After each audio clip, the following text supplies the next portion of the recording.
अस्सलाम वालेकुम। हाणे असां अवां सां डिस्कस कंदासीं एस ब्लॉक एलिमेंट्स जा densities, melting and boiling points. तो ग्रुप ट्रेंड ॾिसणो आहे त एस ब्लॉक एलिमेंट्स जा जेके डेंसिटीज़ ऐं मेल्टिंग ऐं बॉइलिंग पॉइंट्स कीअं आहिनि। पहिरियां मां इन टॉपिक जो रीडिंग कयां थो, बाद में इनखे डिस्कस कयूं था।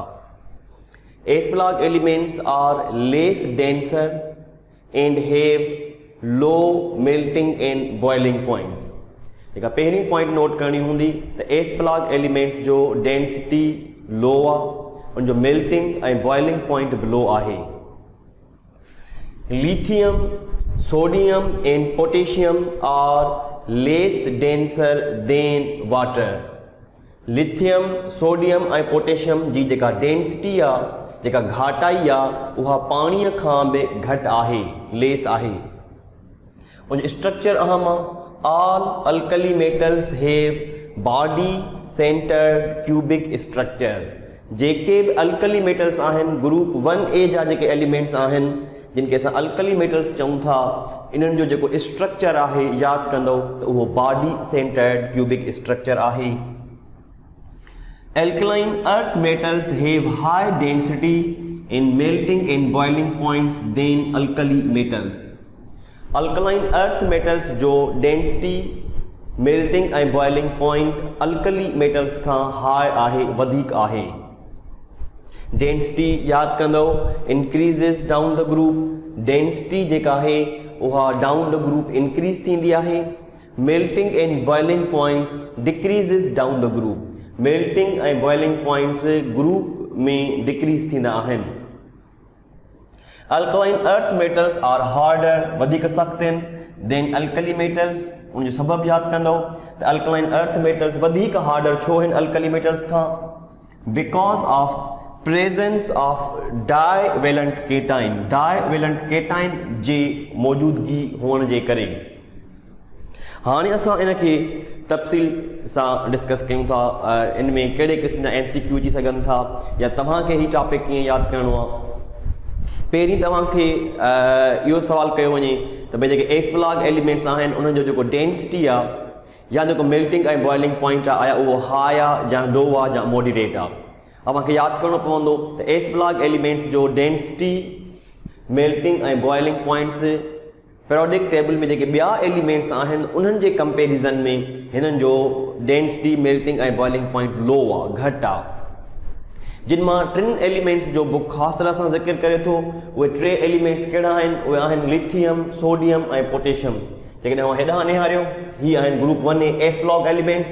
हे असांजो ग्रुप 1A आहे, जंहिंखे असां चऊं था अल्कली मेटल्स।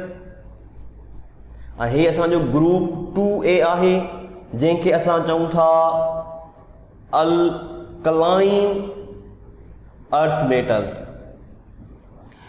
अच्छा, हिन में एस ब्लॉक एलिमेंट्स जे ग्रुप 1A जे टिनि एलिमेंट्स खे पहिरियां डिस्कस कयो आहे, लिथियम, सोडियम ऐं पोटेशियम खे। त लिथियम, सोडियम ऐं पोटेशियम जी जेका डेंसिटी आहे, बुक लिखे थो त उहा उनजी डेंसिटी वाटर खां, पाणीअ खां बि लेस आहे, घटि आहे। यादि कंदो त उहे कहिड़ा एलिमेंट्स आहिनि, जिन जी उहे कहिड़ा मेटल्स आहिनि जिन जी डेंसिटी वाटर खां बि घटि आहे? उहे टे आहिनि, लिथियम, सोडियम एंड पोटेशियम। उनखां पोइ हिन अल्कली मेटल्स जे स्ट्रक्चर जे बारे में था अचूं। जेके ग्रुप 1A जा एलिमेंट्स आहिनि, अल्कली मेटल्स आहिनि, हिननि जी स्ट्रक्चर कहिड़ी आहे? अव्हांखे वरी यादि करिणो पवंदो त ग्रुप 1A जा जेके एलिमेंट्स आहिनि, उन्हनि जी structure body centred cubic structure आहे। पुछो वञे त लिथियम जो कहिड़ो स्ट्रक्चर आहे? जवाबु हूंदो बॉडी सेंटर्ड क्यूबिक स्ट्रक्चर आहे। सोडियम जो कहिड़ो स्ट्रक्चर आहे? सोडियम जो बि बॉडी सेंटर्ड क्यूबिक स्ट्रक्चर आहे, सेम आहे। पोटेशियम जो कहिड़ो स्ट्रक्चर आहे? पोटेशियम जो बि बॉडी सेंटर्ड क्यूबिक स्ट्रक्चर आहे। मां वरी रीड कयांसि थो त lithium, sodium and potassium are less denser than water. इन्हनि जी डेंसिटी पाणीअ खां बि घटि आहे। ऑल अल्कली मेटल्स जेके lithium, sodium, potassium, rubidium, caesium have body centred cubic structure. इन खां पोइ असांजे नेक्स्ट पॉइंट जी तरफ़ अचूं था। हाणे जेकॾहिं पुछो वञे अव्हां खां त एस ब्लॉक एलिमेंट में ॿ ग्रुप आहिनि, ग्रुप 1A ऐं ग्रुप 2A। जेके हिननि खे पाण में कंपेयर कयूं त छा डेंसिटी ऐं मेल्टिंग ऐं बॉइलिंग पॉइंट ग्रुप 2A वारनि जो हाई आहे या ग्रुप 1A वारनि जो हाई आहे? अवांखे याद करणो पवंदो त group 2A alkaline earth metals जो डेंसिटी मेल्टिंग ऐं boiling point as compare to the alkali metals high आहे। ग्रुप 1A वारनि जो घटि आहे ऐं ग्रुप 2A वारनि जो वधीक आहे। असां लिखियो आहे इन में नेक्स्ट पॉइंट में त alkaline earth metals have high density in melting and boiling points than alkali metals. Group 2A वारनि जो डेंसिटी मेल्टिंग ऐं boiling point as compare to the alkali metals high आहे। हाँ पुछूं त भाई डेंसिटी लिथियम जो ऐं सोडियम बेरिलियम, लिथियम ऐं बेरिलियम मां कंहिंजो डेंसिटी वधीक आहे? जवाब हूंदो बेरिलियम। करेस्पॉन्डिंग जेको रिलेटिव हूंदो उन सां कंपेयर कयो वेंदो। उन खां पोइ असां हाणे अचूं था ग्रुप ट्रेन जे तरफ़ त छा density down the group increase थी रही आहे या डिक्रीज थी रही आहे? मेल्टिंग पॉइंट ऐं boiling point S block elements में हर जगह ते न थींदो। हे असां सिर्फ़ु डिस्कस करे रहिया आहियूं एस ब्लॉक एलिमेंट में छा इंक्रीज थींदो या डिक्रीज थींदो। इहा अहम पॉइंट आहे जेका अव्हांखे यादि करणी हूंदी। मां वरी रीड कयां थो, जेका डेंसिटी आहे उहा इंक्रीज थींदी डाउन द ग्रुप, बाक़ी जेका मेल्टिंग पॉइंट आहे ऐं बॉइलिंग पॉइंट आहे उहा डिक्रीज थींदी डाउन द ग्रुप। मतलब ग्रुप में अगर असां हेठि ईंदासीं त डेंसिटी इंक्रीज थींदी वेंदी, मेल्टिंग ऐं बॉइलिंग पॉइंट यादि कंदो इन जा डिक्रीज थींदा वेंदा।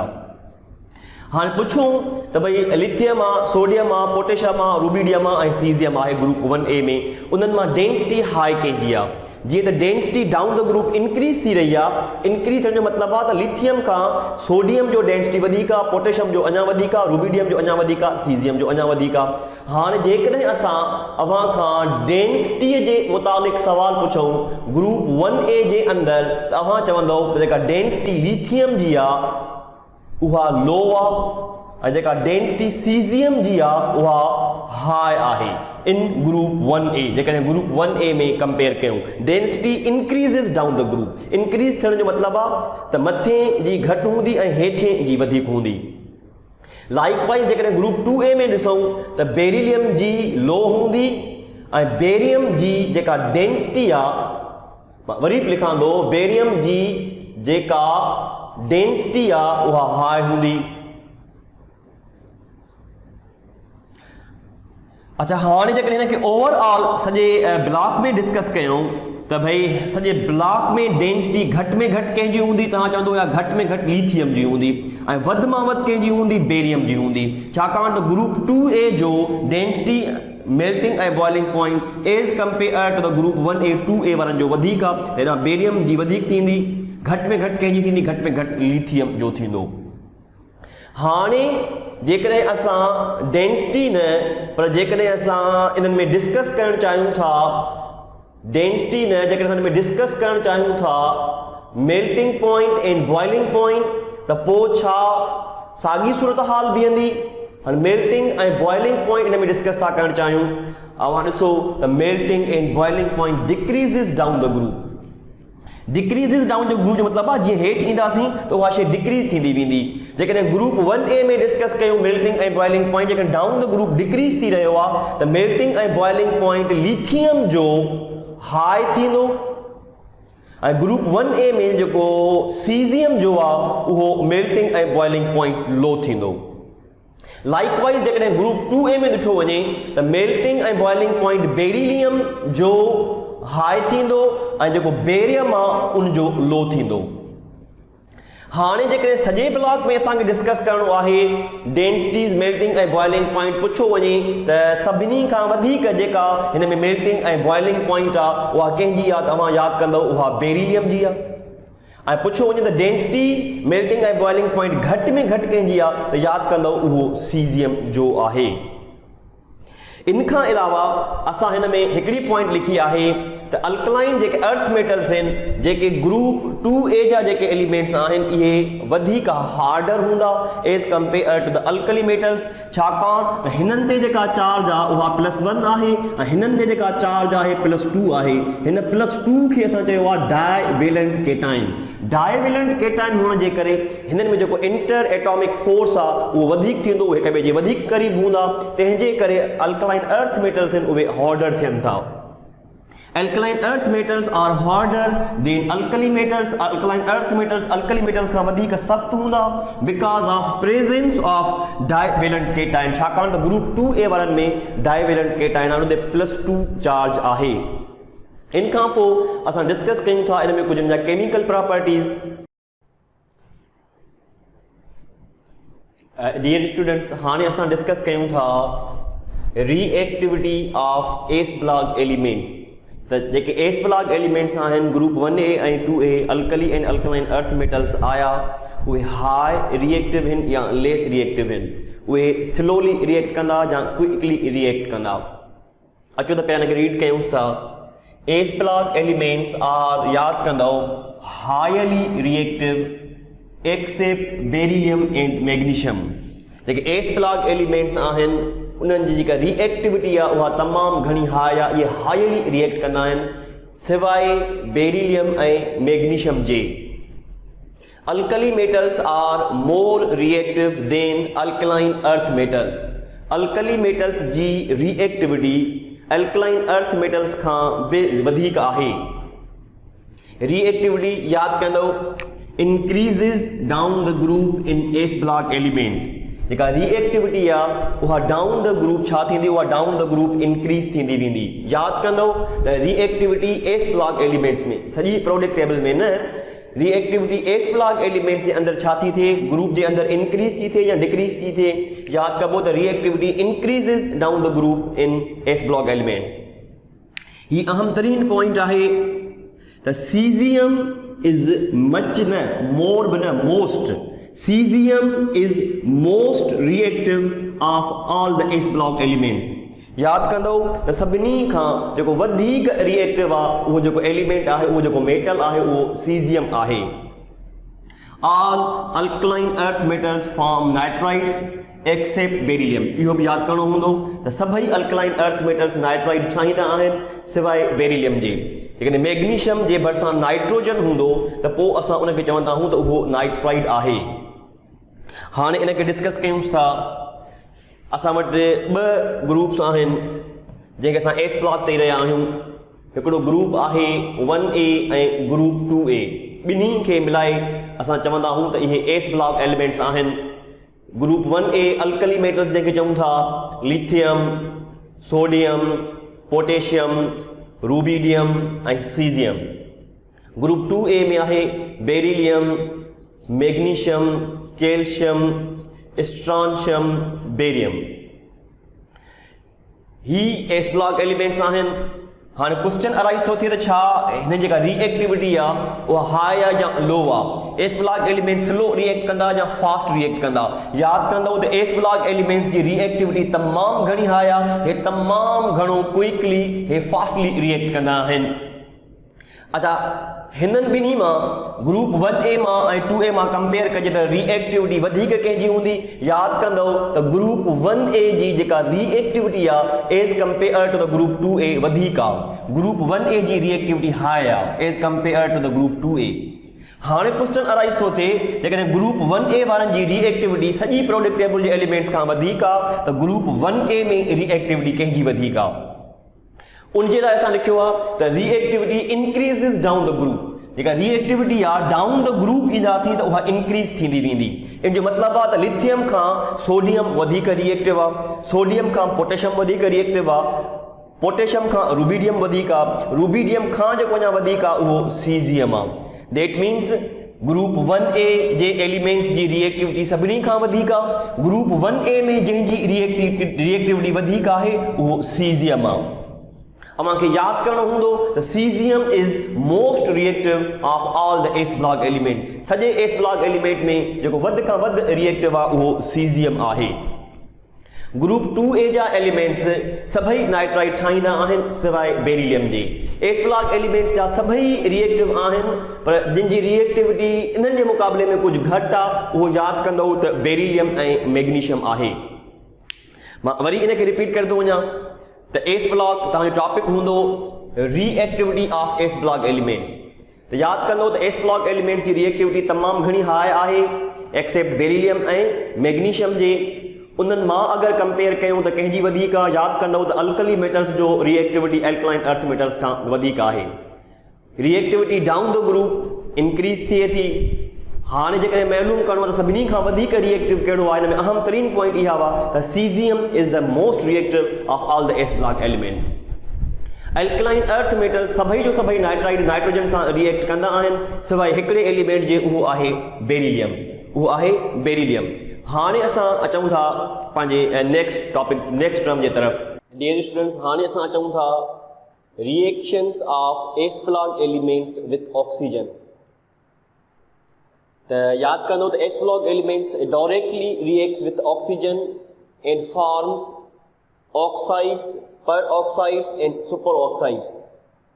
एस ब्लॉक एलिमेंट ऑक्सीजन सां डायरेक्टली रिएक्ट कंदा आहिनि ऐं उहे ठाहिनि था ऑक्साइड। ऑक्साइड तॾहिं थींदो आहे जॾहिं ऑक्सीजन जे मथां -2 चार्ज हुजे, ऐं पर ऑक्साइड तॾहिं ठाहींदो जॾहिं ऑक्सीजन जे मथां -1 चार्ज हुजे, ऐं सुपर ऑक्साइड तॾहिं थींदो आहे जॾहिं O मीन्स ऑक्सीजन जे मथां -1/2 हुजे। हाणे हिनखे सम्झण जे लाइ पहिरियां त ग्रुप 1A ऐं ग्रुप 2A जा जेके चार्जिस आहिनि उहे यादि करणा पवंदा जेके फिक्स आहिनि। ग्रुप 1A लिथियम उन ते +1 आहे, सोडियम +1 आहे, पोटेशियम +1 आहे। ग्रुप 1A वारनि ते चार्ज फिक्स आहे +1 आहे, ऐं ग्रुप 2A वारनि ते जेका चार्ज आहे उहा +2 आहे। बेरिलियम +2 आहे, मैग्नीशियम +2 आहे, कैल्शियम +2 आहे, एंड सो ऑन। हाणे ही एस ब्लॉक एलिमेंट्स आहिनि। जेकॾहिं इहे ऑक्सीजन सां रिएक्ट कंदा त इहे ऑक्साइड बि ठाहे सघनि था, पर ऑक्साइड बि ठाहे सघनि था, ऐं सुपर ऑक्साइड बि ठाहे सघनि था। हिन में अव्हांखे सम्झणो इहो हूंदो त कहिड़ो ऑक्साइड आहे, कहिड़ो पर ऑक्साइड आहे ऐं कहिड़ो सुपर ऑक्साइड आहे। लेट सपोज असां लिखूं था Al2O। हाणे पहिरियां त अव्हांखे इहा ख़बर पए त हिते जेका ऑक्सीजन ते चार्ज आहे आया उहा -2 आहे, -1 आहे या -1/2 आहे। चार्ज पहिरें ग्रुप वारा या ॿिए ग्रुप वारनि खे ॾिबी, ऑक्सीजन खे बाद में चार्ज ॾिबी आहे। पहिरें ग्रुप आहे लिथियम, हिते चार्ज आहे +1। हे 2 लिथियम आहिनि त ओवरऑल चार्ज थींदी +2। हे हिकिड़ी ऑक्सीजन आहे त हाणे हिन ऑक्सीजन ते चार्ज ईंदी -2। जेकॾहिं ऑक्सीजन ते चार्ज -2 आई आहे त पोइ हिन ऑक्सीजन खे चइबो त इहो ऑक्साइड आहे। ऐं हाणे असां इन जो नेम कंदासीं लिथियम ऑक्साइड। असां वरी ॿियो एग्जाम्पल लिखूं था सोडियम जे बारे में, Na2O2। हिन में लिथियम 2 हुया, ऑक्सीजन हिकिड़ी आहे। हिन में 2 सोडियम आहिनि ऐं 2 ऑक्सीजन आहिनि, ॿई तादाद में बराबरि आहिनि। सोडियम जी जेका चार्ज आहे उहा फिक्स आहे। सोडियम जी चार्ज घणी आहे +1। हे 2 सोडियम आहिनि, हे 2 ऑक्सीजन आहिनि, बराबरि आहिनि। दैट मीन्स हाणे ऑक्सीजन ते जेका चार्ज थींदी उहा थींदी, अगरि हिन ते +1 आहे त हिन ते थींदी -1। हाणे ऑक्सीजन ते जेकॾहिं चार्ज -1 ईंदी त पोइ असां चवंदासीं इहो जेको सोडियम आहे इनखे चवंदासीं इहो आहे सोडियम। अगरि -1 आहे त कंदासूं पर ऑक्साइड। वरी बि कंफर्म कयूं, 2 सोडियम आहिनि, हिक ते +1 आहे, इहो थींदो +2। हे 2 ऑक्सीजन आहिनि। हाणे बैलेंस करणो आहे, जेतिरा पॉज़िटिव जा करणा आहिनि ओतिरा नेगेटिव जा करणा आहिनि। हाणे इहो तॾहिं थींदो जॾहिं ऑक्सीजन जे मथां -1 हुजे। हे 2 आहिनि त थींदो -2, हे +2, हे -2। त हाणे इहो तॾहिं मुमकिन आहे जॾहिं ऑक्सीजन जे मथां -1 हुजे। अगरि -1 आई त पोइ असां चवंदासीं इहो पर ऑक्साइड आहे। अगरि -2 चार्ज आई त पोइ असां चवंदासीं इहो ऑक्साइड आहे। उन खां पोइ अञा हिकिड़ो असां एग्ज़ाम्पल लिखूं था KO2। हाणे पोटेशियम हिकिड़ो आहे, ऑक्सीजन 2 आहिनि। पोटेशियम जी चार्ज फिक्स आहे। पोटेशियम जी चार्ज केतिरी आहे? पोटेशियम जी चार्ज आहे +1। हिकिड़ो आहे +1। हाणे ऑक्सीजन 2 आहिनि, अहिड़ी चार्ज ॾियणी आहे अगरि हिते +1 थी वियो आहे त हेठि -1 थिए। हाणे इहो तॾहिं ई मुमकिन आहे जॾहिं ऑक्सीजन जे मथां असां 1/2 ॾियूं। अगर हिकिड़े ते -1/2 हूंदी असां 2 कंदासीं, हे 2 ऑक्सीजन आहिनि त पोइ वञी बराबरि थींदो -1 जे, हे +1 हे -1, हिक ॿिए खे कैंसिल आउट करणो, बराबरि करणा आहिनि। मथे चार्ज केतिरी आहे? मथे चार्ज -1/2 आहे। त हाणे हिन पोटेशियम खे असां चवंदासीं त इहो पोटेशियम छा आहे? सुपर ऑक्साइड आहे। सुपर ऑक्साइड तॾहिं थींदो जॾहिं चार्ज ऑक्सीजन जे मथां -1/2 अचे। तो डियर स्टूडेंट्स, पहिरियां तव्हांखे ऑक्सीजन ते चार्ज ॾियणु अचे जेकॾहिं ग्रुप 1A ऐं ग्रुप 2A जा एलिमेंट्स आहिनि। जेकॾहिं -2 आई त ऑक्साइड आहे, -1 आई त पर ऑक्साइड आहे, -1/2 आई त पोइ चवंदासीं इहो सुपर ऑक्साइड आहे। मां अञा एग्जाम्पल लिखां थो। जेके असां लिखूं था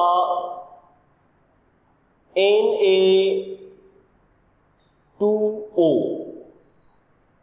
हाणे 2 सोडियम आहिनि ऐं हिकिड़ो ऑक्सीजन आहे। सोडियम जी चार्ज फिक्स आहे +1। हाणे जेकॾहिं 2 आहिनि त थी वेंदो +2। हाणे हिकिड़ी ऑक्सीजन आहे त हाणे ऑक्सीजन ते अगरि हे टोटल +2 आहे त हाणे ऑक्सीजन ते चार्ज ईंदी -2। हाणे असां हिनखे नेम ॾींदासीं त इहो आहे सोडियम। अगरि -2 चार्ज आई आहे चवंदासीं ऑक्साइड। असां अञा एग्जाम्पल लिखूं था। लेट सपोज असां वटि आहे बेरियम,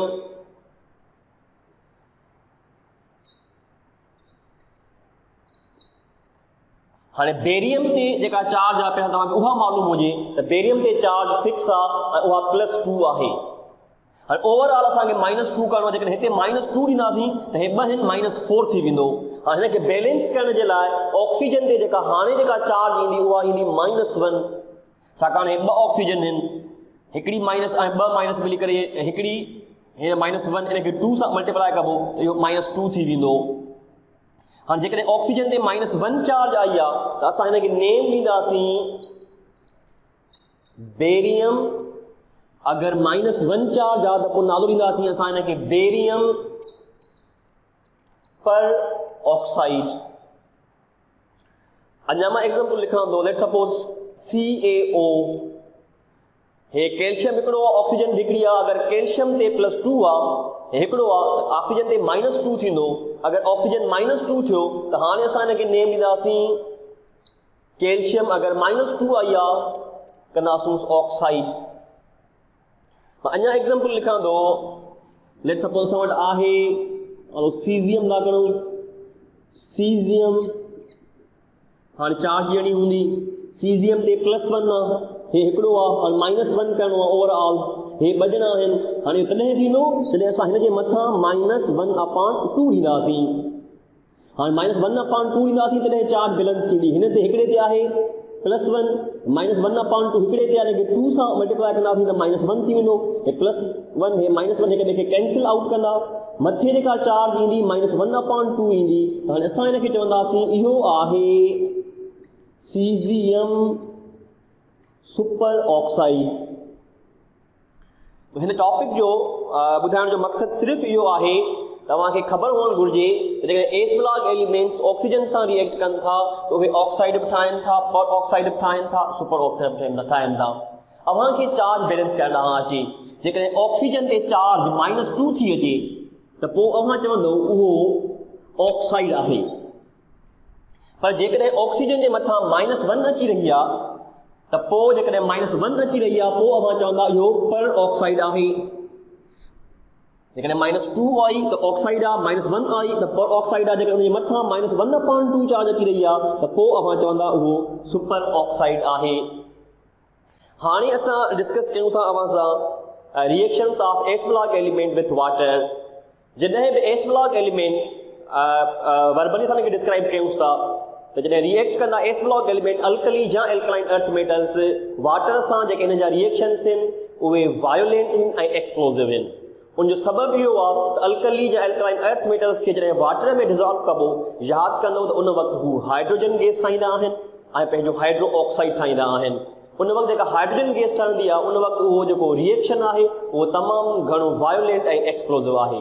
अव्हांखे यादि करणो हूंदो त एस्प्लॉग एलिमेंट जॾहिं वाटर H2O सां रिएक्ट कंदा त हाइड्रोजन गैस ठाहींदा ऐं उहो जेको रिएक्शन आहे उहो वायोलेंट आहे ऐं एक्सप्लोसिव आहे। इन सबब जे करे अल्कली ऐं alkaline earth metals voltaic sales में इस्तेमालु नाहिनि कया वेंदा उहे वोल्टिक सेल जिन जो बुनियादु वाटर ते हुजे। हाणे असां उनजे अकरंस ऐं एक्सट्रैक्शन खे डिस्कस कयूं था।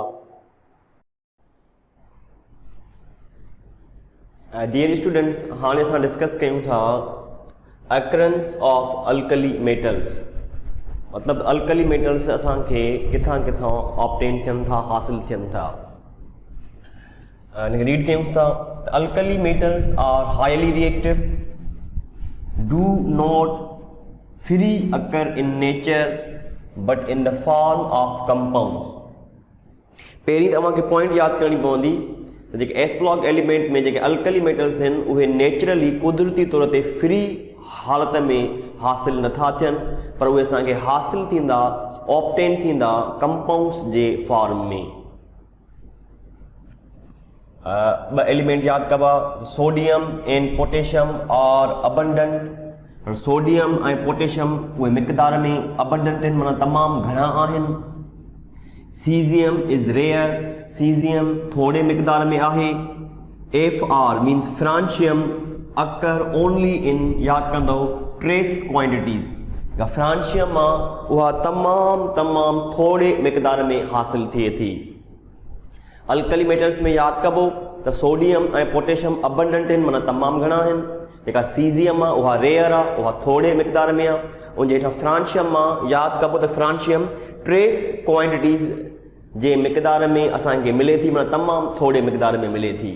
पर इहे जेके एलिमेंट्स आहिनि इहे तव्हांखे फ्री हासिल न थींदा but in the form of compounds. इन जो मतिलबु छा आहे, जेकॾहिं Na असां लिखियो, हे अकेलो लिखियो आहे, दैट मीन्स इहो फ्री मेटल आहे। हे फ्री हालत में, आज़ाद हालत में अकेलो हे असांखे किथे बि कोन मिलंदो।